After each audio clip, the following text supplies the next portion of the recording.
Hello and welcome to the Student StarCraft AI Tournament Weekly Broadcast. This is Nightcat and I will be your host for this week.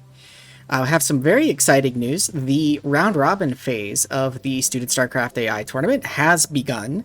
As you can see on the screen here, we are looking at some of the early results. We've got some of the top bots on the results page. So during the active round-robin phase, the results page, all of the data and information there is replaced with the active tournament information. So you can see it is sorted by win rate, which is how the placement is decided.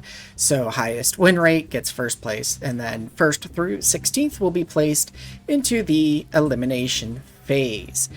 Now, just taking a look at the results here, we can see really quick, as of the moment that I'm recording this, Purple Wave is up on top with 100% win rate. Then we've got Banana Brain, Monster, Crazy OP, Beta Star. So a lot of expected AIs up here up top. We've got Andrew Smith, Icelab, Halpan. A lot of very respectable AIs here. So of course, the link to this page is, this site is always in the description down below, and then you can just get to the results by looking at the bots and results button here just below home over on the left side. There is one other site that I do want to show off really quick here. It is this page here. Link will be in the description down below. This is a very nice cross table set up by Lions Prower. There are some cute little things like I think that's a waste bin or something, like if an AI goes 2-0 against an opponent, because in the round robin phase each AI plays they play each other for 2 games basically. So you get 2 games against each and every AI. So if one goes 2-0, there'll be a cute little icon. Actually, it looks like over here there's an ice cream. I don't know if that's because it's Icelab or I don't know the full details, but you can mouse over, as you can see, and that will show you the matchup that is. We can see this is Icelab and Zer, and this is Icelab going 2-0. So this is really cool. It also highlights too, you can see all of the grayed out matchups are for the bots that are currently not qualifying for the elimination round, the best of 16. And the ones that are not grayed like that are the ones that, if the tournament were just to end right now, would qualify. So it's a really great way to very quickly watch how the tournament is unfolding, how the round robin is progressing, and see who is currently taking wins off of who. So pretty cool here. And with that, what we're going to do today is we're just going to review some games from the round robin. We're going to try and, maybe highlight some of the bots that are currently in the top 16, and depending on if we have time or whatnot, then we might, look at maybe middle of the pack or a little down further, but we also might do that a little bit scattered throughout the week as well. I do like to try and show off as many of the AIs as we can, but, obviously excitement is around that, getting that top 16, right? But it's very early on, so let's go ahead and get into the first game that we have lined up here today. Starting us off this week, we have Microwave spawning as the orange Protoss up, it's the orange Protoss, it's the orange Zerg up at the top right of Fighting Spirit, going up against the current, as of the recording of this, #1 bot on the round robin, Purple Wave spawning as the purple Protoss down in the bottom left. So a little PvZ action going on here. Let me make sure audio is not capturing. Give me just a second, sorry about that here. There we go. Now we have the game sound. Sorry about that. Glad I caught that on the very first game right at the very beginning here. So it looks like we've got an early drone scout coming out here for Microwave, going with a 9-pool opening, it looks like. So it wants to make sure that it finds its opponent very quickly here to be able to make use of those Zerglings to the fullest. Scouts to the top left, then does a cross scout while the Overlord goes across, which is interesting scout choice there. I would think that the Overlord down might be the better option because you'll get to see the natural sooner, but If your opponent is not fast expanding, as Purple Wave is not here, then you wouldn't really see it any faster anyway. But the Zerglings are just assuming to bottom left, which was confirmed by the drone, so is going to find this here. Does see the two... So the drone just decides to scout in there anyway, though, to see what is up. Maybe going to try and do a little bit of harass, but there are 3 Zealots here, which are going to make sure that the... There's a little bit of fighting, I think, down at the bottom. I was looking for where that fighting was happening. I just was not noticing it. I think it was just down along the bottom there. There was a Zergling and a Zealot engaging with each other there, but good, healthy Zealot count here from Purple Wave. Let's go ahead and get that production production tab up, and we can take a look at the army here. We've got 8 Zealots right now complete for Purple Wave, 18 Zerglings, but Purple Wave should be in an okay position here. It does have this nice choke point of the ramp to keep them nice and safe. Microwave behind this, opting to get a macro hatch and not taking the expansion. So looks like Microwave really going in here with the Zerglings, maybe even all in. I don't see any worker production. Workers have stopped at 6. So yeah, actually at 6, this must have been a not even a 9 pull. I just wasn't looking at the worker count. I think this was a 4 pull actually, which would or a 5 pull, which would explain the very early drone scout there. We'll see if Microwave fully commits into this, or it looks like they are getting an Overlord, so maybe we'll see some drone production start. Would like to see it out. We're just seeing pure Zerglings, which is keeping Purple Wave in. A surprising amount of economy coming out, and this probe just dancing around, being ignored by the Zerglings. The Zerglings just rushing forward here. Purple Wave attempting to make a breakout here, but not quite able to push out of it. And it looks like Microwave doing a good job of actually checking other bases with a few Zerglings. They're just making sure there's no surprise bases or anything like that. And it looks like a bit of an exchange here happened while I was watching the Zergling scout, and the Zealot count for Purple Wave is down very low here. Microwave trying to break in, probes having to be pulled, but now we've got an Archon, we've got a Dark Templar out as well, and there is an Overlord, but it's still just slow Overlords because there's no lair. It looks like a little bit of gas has been mined. I think that was just for Ling's speed though. So we're still not going to have fast Overlords for a bit. I think that Overlord did get taken out by the Archon. So Dark Archons, if another one gets made, could be some trouble here. But just going for the Archons, which I think is a pretty good choice. Archons with the splash damage will do a ton of damage to these Zerglings.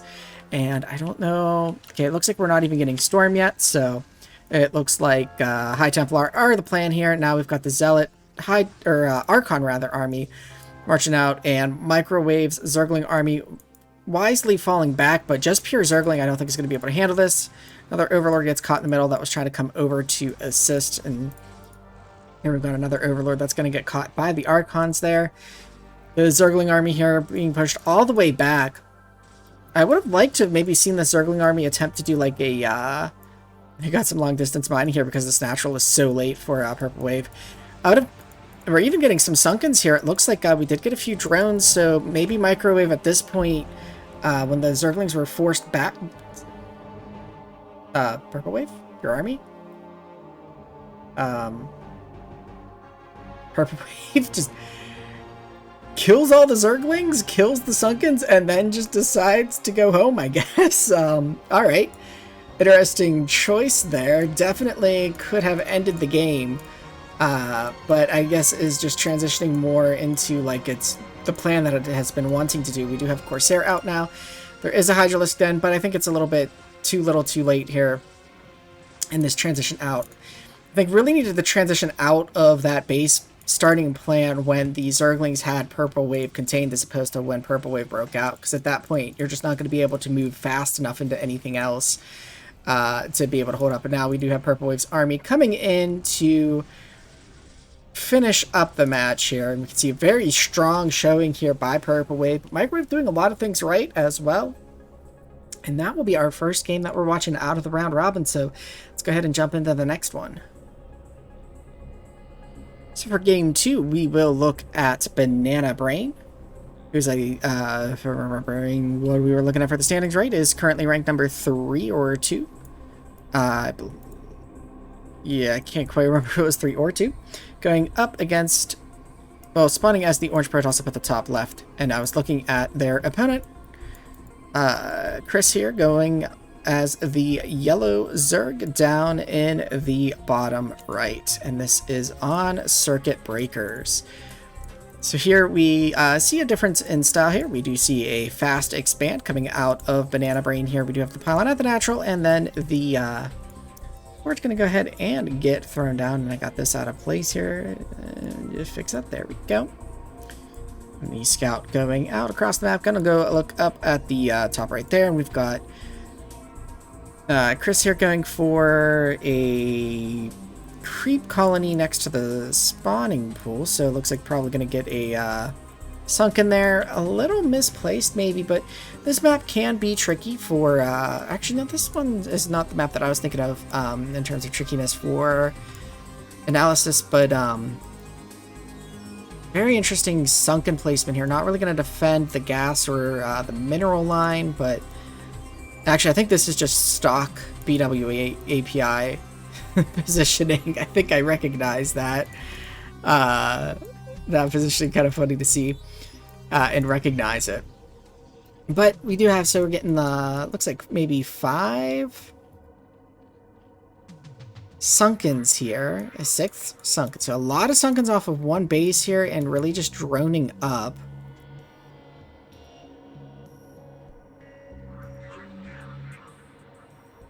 Circling here, getting, just continuing to get creep colonies. Kind of interesting choice here, going super defensive, which is something that can be done. You might normally see Zergs do this more off of like 2 base, but you can do it off of 1 base. I'm curious to see what Chris is going to do off of this. Going ahead and getting gas now, getting a second hatchery. We have 12 workers, it looks like, so. See here, Dust Scout does find the opponent.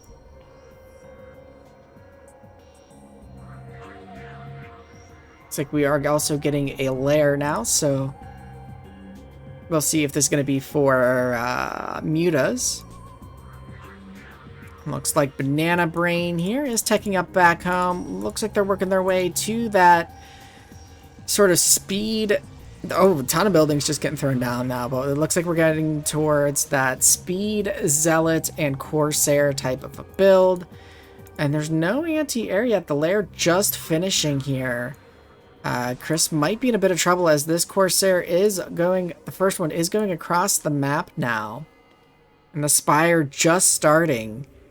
So I don't know if Chris is going to have time, and the overlords are combining here at the lair, so they're going to be taking the splash damage pretty together here from this corsair. Chris might get into a bit of a supply block here. There's nowhere safe really to put those overlords, so. Oof, yeah, kind of just getting supply blocked here. There is enough to actually supply 4 mutas, so Mutalisks on the way out. This course they're having a field day though right now. But those Mutalisks are gonna get out, and they should be able to repel the 1 Corsair here. And there it is. It's gonna go ahead and fly back home. Can't quite take that many mutas on its own. But there is an Archon, there are some High Templar, and we will see, is there. Doesn't look like Storm is ready yet. But the Mutalisks flying straight into the cannons. The army backing up a little bit here, though. Templar being forced to merge, as I said. Storm not ready yet, but now Banana Brain here is on the march, coming out here. Dealt with the first wave of Mutalisks, and going to come across here, try and see if it can do some damage to Chris here, going ahead and taking out those Zerglings. The Mutalisks, though, taking another little path here, coming out against the Corsair that was out, but not able to do too much. And this is a pretty large Protoss army coming out here. Yeah, it looks like Banana Brain with the Sunken's misplaced, not able to defend that mineral line. The drones just evaporate here. 0 workers currently for Chris and not enough money to replace them. So now Banana Brain just has to clear out the Sunken's here. That last morphing drone there being taken out.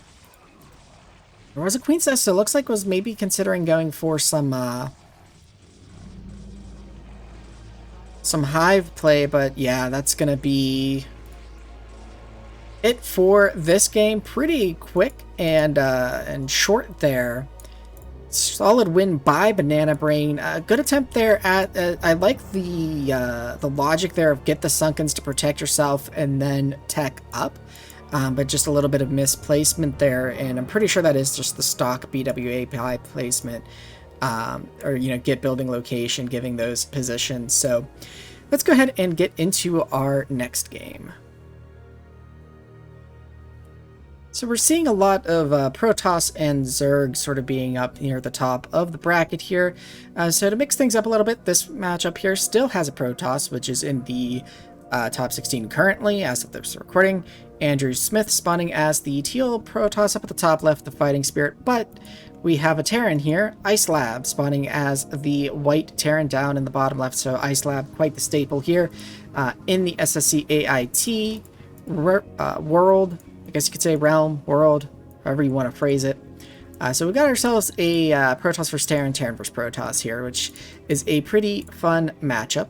A lot of players can find it frustrating on both sides for different reasons at different levels. Always fun to watch the salt get thrown around, but here we have, is this going to be part of a wall? Because I think you can wall with the barracks there, but normally your first depot, I would think, would go where your wall is going to be. So interesting forward racks there. It looks like from Andrew, actually, we're getting the Nexus first here play. So, but it's not cross spawn. So there's the opportunity to bust it if Icelab has that in its wheelhouse, but it looks like it's just going to, I think, wall here, but that's not Zealot tight.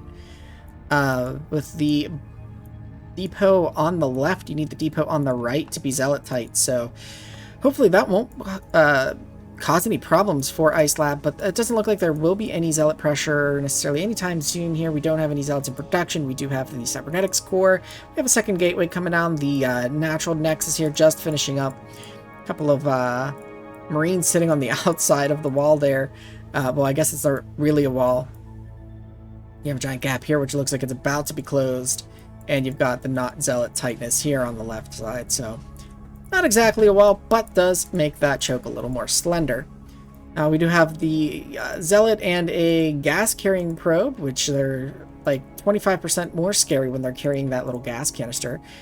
Chasing after the SCV, and that goes ahead and tags out for a non-carrying anything probe there. Dragoon pops out though and will take out the scout. Meanwhile, behind this we have Icelab going ahead taking their natural. They do have their looks like they're doing essentially like a siege expand. They're not getting siege mode yet.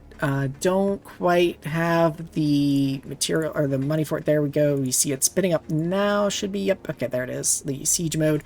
And the tank coming out. So gonna chill behind this. And actually, with the bunker here, it's definitely not a wall on either side, I believe. But pretty strong force coming out here for Andrew. Gonna try and actually just bust this. Do they have range? They range just finishing now.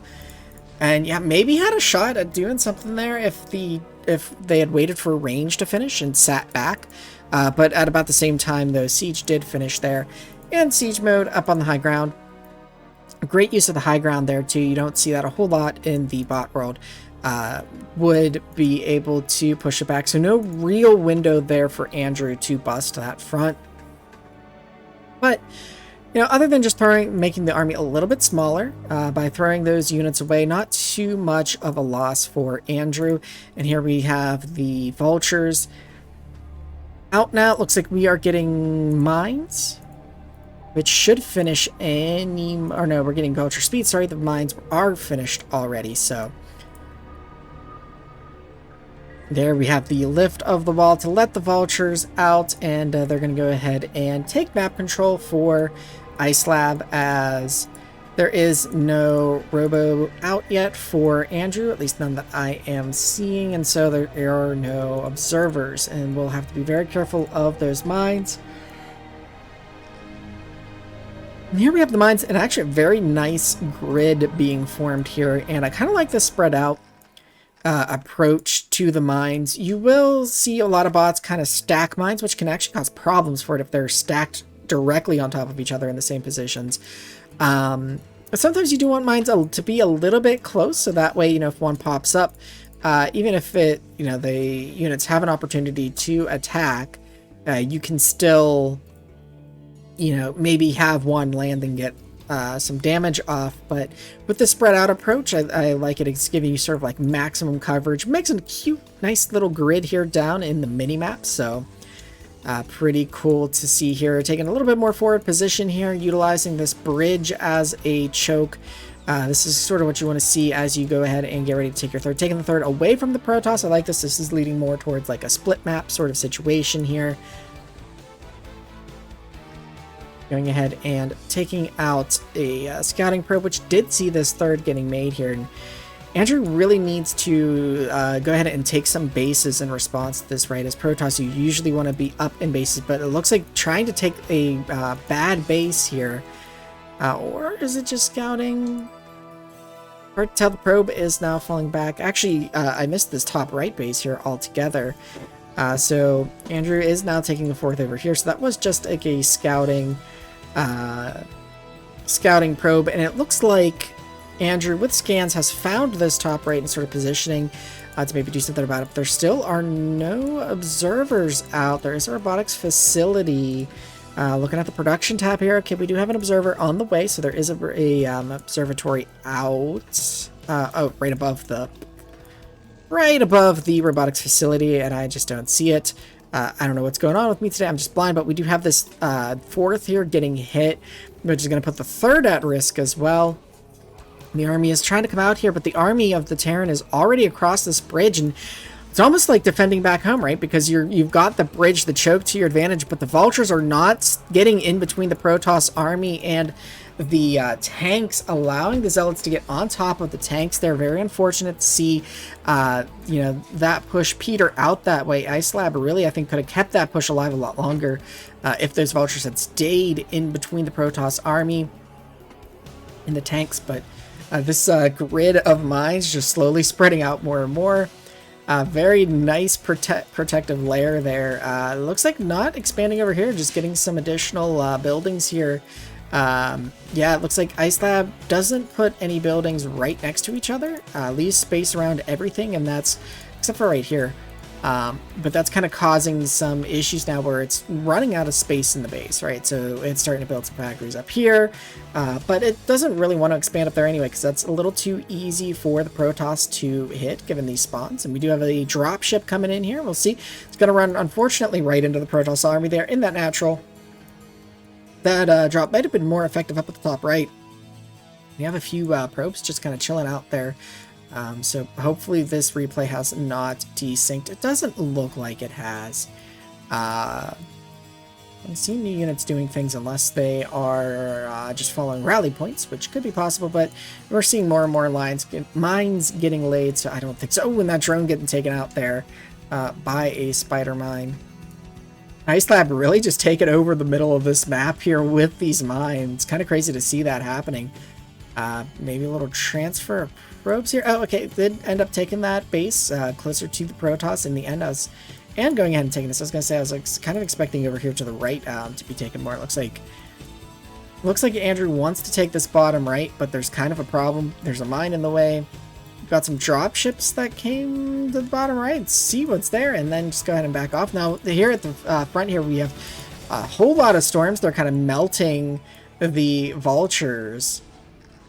And now the Protoss army trying to march across here, taking some damage from the mines. Going to go ahead and back out here. Andrew not wanting to be aggressive, but just has like 2 base income right now. Wants to take this third. Maybe stuck because it can't take that third. That might actually be why Icelab is going ahead and taking that base instead, that like 3 o'clock base. But now the push making its way through the mines here.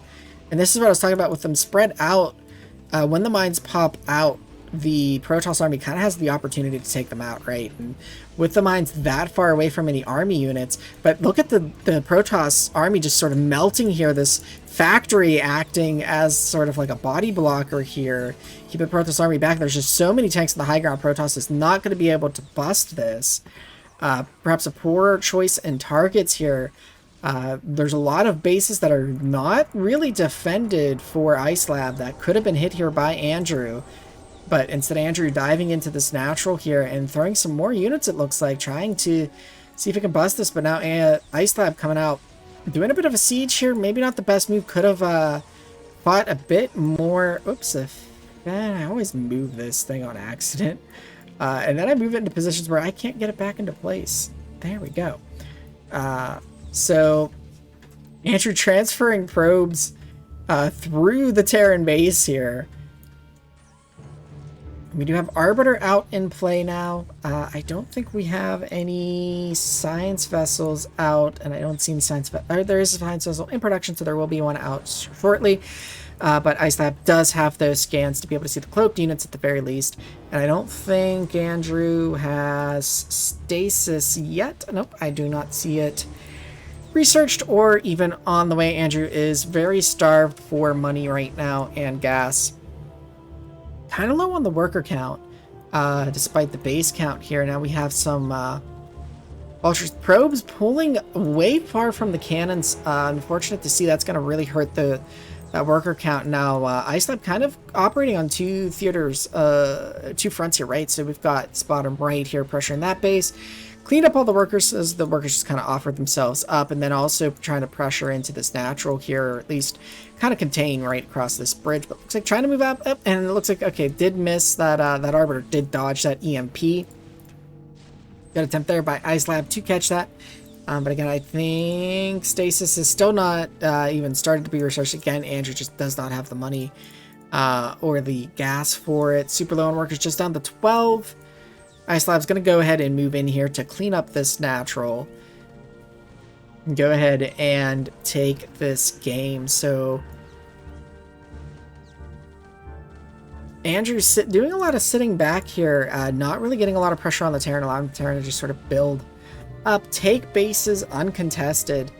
I'm not sure if Andrew got hung up a bit wanting to take this base. Eventually did get that mine cleared out, but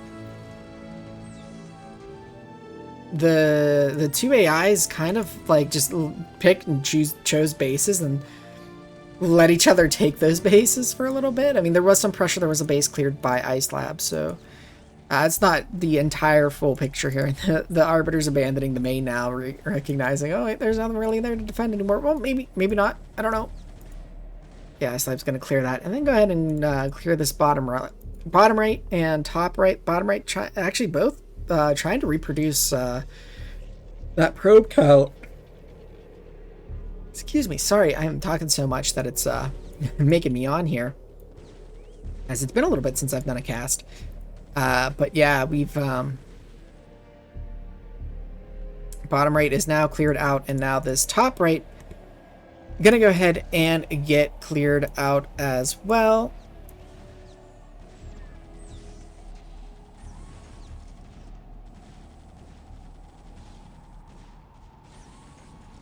Yeah, and with that, Icelab doing a strong showing here. I'm not sure if Icelab was updated or not for this tournament. Maybe towards the end, or at the end of this cast here, we'll just do a little quick look at the last update, just to try and get an idea of, out of the top 16 bots, you know, which ones have new updates that were submitted for this year's tournament. But that's this game, so let's go ahead and get into our next one. For our last game here today, we have as of this recording, the 15th ranked bot, Egbert, spawning as the white Terran at the top left of Empire of the Sun, going up against Stixxay, spawning as the purple Zerg down at the bottom. And it's interesting, we have a 4-pull coming out of Stixxay and actually a cross-spawn scout immediately coming from Egbert here. I'm wondering if that is to confirm the 4-pull or not. Got very lucky there on the 4-player map, scouting out that, or the right spawn position here for Stixxay. And now the Zerglings are on the way. The question is, will Egbert hold against this 4-pool or not? More Zerglings being produced here. The Zerglings are out. Are they gonna? They do not bother to chase. Oh, wait, they do get pulled back by the circling SCV. Oh, but it does quickly get surrounded there. A large number of Zerglings like that should be able to catch that, that SCV with relative ease. But this did buy a little bit of time. This is also cross, and Stixxay does not know where Egbert is, so going ahead and scouting, I think the Overlord was there to confirm, and then going to the one up at the top right. So Egbert getting the essentially best situation here that it can. It's got the bunker up. I'm hoping it's full of Marines, and these two just aren't chilling out here. Does confirm now, Stixxay, that the top right is empty, so going ahead and go to the only one left, which is this top left here. And it was empty, but the Marines quickly get in there. I'm taking just a little bit of damage, but yeah, and the Zerglings now don't really want to engage with this bunker. And very nice defense here of the 4-pool by Egbert. And we'll see here, then a little bit of dancing back and forth is trying to deal with these Zerglings. There's some more Zerglings on the way. See, just sticking with the 4 workers did get gas, and I believe that would got the extractor, but has not mined any gas, so I thought maybe it was going to go ahead and get Zergling speed, but does not seem to have got it yet. Neither bot really wanting to commit here to a fight just yet. Egbert really building around this bunker here and where the Marines are, just trying to keep its buildings safe. And it looks like Stixxay maybe tapping out here on the building, starting to build up minerals. Not getting another Overlord, not getting more Zerglings, just stopping at 25. So I think this gives Egbert here the best opportunity. This very brave couple of SCVs they're building right in front of the Zerglings could get taken out. Some Firebats coming out here for Egbert. Should the Firebats are out, the Zerglings aren't doing anything. They're just being destroyed here. Wow, that was a massacre. So bit of a shorter game for the last one that I was anticipating here, but Egbert here now going out on the move to go ahead and take the snatch. Well, I mean, it's not over yet. Maybe we do have a sunk in here. We have some more lings flooding in, but there's a very nice Bioforce here. When the ball is large enough, can be very good at dealing with these Zerglings, and so I don't think that unless Stixxay really changes course here, I think kind of like in an earlier game we saw where the Zerg kind of changed course a bit late. I think we're seeing the same thing here again, where Stixxay is just kind of sticking with this 4-pool opener, and while getting some defense, some sunkens, it's not really getting an economy or anything that I think would be able to handle this bio ball. And now the bio ball is coming out across the map, gonna make its way to this main, and I think there's plenty enough to deal with these sunkens. We'll see if Egbert decides to engage or not once it makes it across the map here. And now Stixxay isn't getting any units currently. Did lose some of the Overlords though, so I think the Overlords went a bit too forward. Now Stixxay now trying to get some Zerglings, but a little bit late. And Egbert will take the win. So very well played. Nice scouting there. Could be learned behavior. Knows that Stixxay maybe is like a more 4-pool heavy bot. So scouts immediately to confirm that's what it's still doing. And then builds its defenses accordingly. So very nicely executed there by Egbert. And so with that, that will conclude our cast for this week. A little bit shorter than I expected. I didn't expect that last game to be quite as quick, but I still wanted to give a little bit of time to what I was talking about in the next last game, where I wanted to just take a quick look at the top 16 bots and see which of them have last received updates or updates for this particular tournament. And taking a look at it here, we see that Purple Wave was updated on the 22nd, which I believe the 22nd was the update deadline for the bots. So we've got Purple Wave with an update, Monster with an update, Banana Brain with an update. Looks Crazy OP did not get an update. Neither did Beta Star. Beta Star's actually from back in 2019, but still going strong. Andrew Smith actually from 2013. Having a really strong showing here at 12-3 currently. Also, if you notice, the scores are a little bit different from earlier because I did refresh the page. We've got Halpan, who did get an update on the 17th. And then actually Tomas here showing up with code from back in 2015, showing up pretty strong here currently, Zimpbot. Then we do have the Ironbot, which hasn't been updated since 2019. Icelab looks like did get an, did not get an update. It's still the code from back in 2013, which did have a strong showing there. Then we've got Steamhammer, which was updated back in October, so not necessarily for this tournament. Chris here was last updated in 2020. So it looks like a good number of the top bots here were updated for this tournament, but not all of them currently. But there's still a lot of games. So very early, this top 16, very subject to change. Stardust here was updated. Rackhammer, not updated since 2018. Same for Woolibot and Willie T here. I believe this takes us to 16.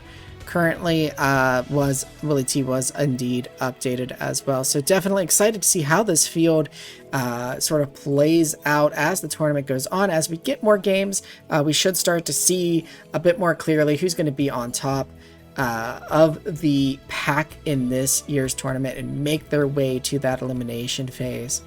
I want to thank everybody for tuning in. We really appreciate your support and your views, your feedback. Again, very, very much appreciated it. Happy New Year, everybody. Hope you had a fun and safe New Year's Eve. As good as the one as you can with everything that's going on in the world. I just hope that everybody is staying safe. So again, thank you for tuning in and watching.